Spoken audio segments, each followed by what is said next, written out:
Thank you and welcome to the Brian Murray Show hosted by Brian Murray. I am, as always, your host, Brian Murray, and let me tell you, I am so excited to give you a recap about last Thursday's debate.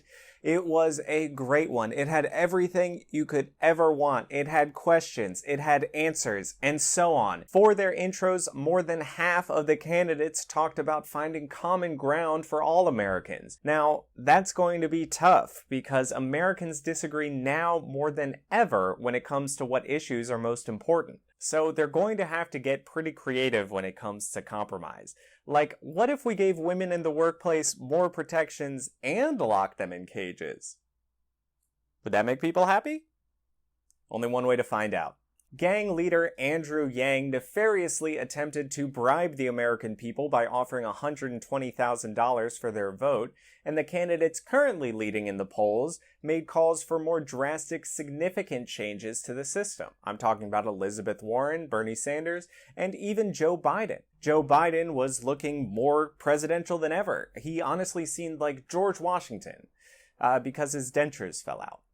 From there, the debate proceeded into the issue of healthcare. More specifically, should we insure all Americans or almost all Americans? Which is just as good, depending on who you ask.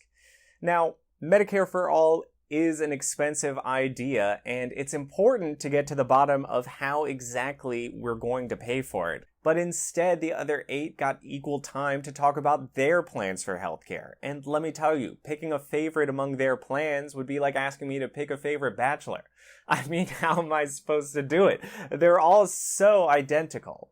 After that, Senators Amy Klobuchar and Kamala Harris were asked about their past as prosecutors. Both of them were district attorneys with a past severely lacking in police accountability and fair trials for all citizens. But I think all Americans can rest assured after both senators ignored those questions and just talked about good things that they've done. I, for one, found it inspiring. Just as inspiring as how unanimous the candidates were when it came to improving our gun safety laws. Everybody thought that there should be fewer guns on the street and they should be harder to get. That is, everybody except for Pete Buttigieg, who was oddly silent.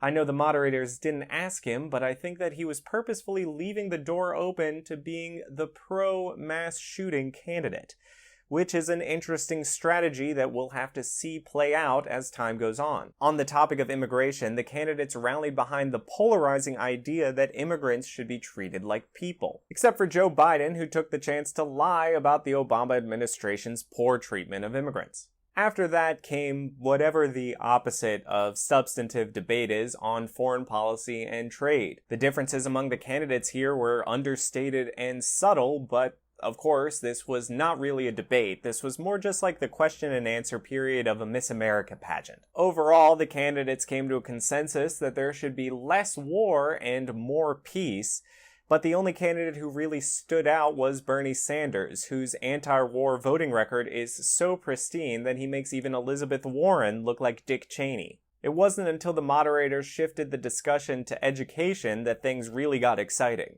Of course, spread among 10 candidates, the issue couldn't get much deeper than schools good, need more money, except of course for Joe Biden, who knew that he had to stand out in the final moments, so he gave one of the most exciting and interesting answers so far. When asked about the unequal treatment of black students compared to white students in the American education system, Joe Biden said in part, play the radio. Make sure the make sure that the record player on at night.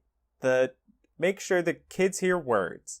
Kid coming from a very poor school will hear 4 million fewer words by the time they get there. Now that is fascinating. I think we can all agree that while it's not as progressive as Andrew Yang's plan, a universal basic record player is something that everyone can get behind. Overall, this debate changed nothing and the polls will likely be completely unaffected. But it's like they say, the real president is the friends you make along the way. Thanks for watching.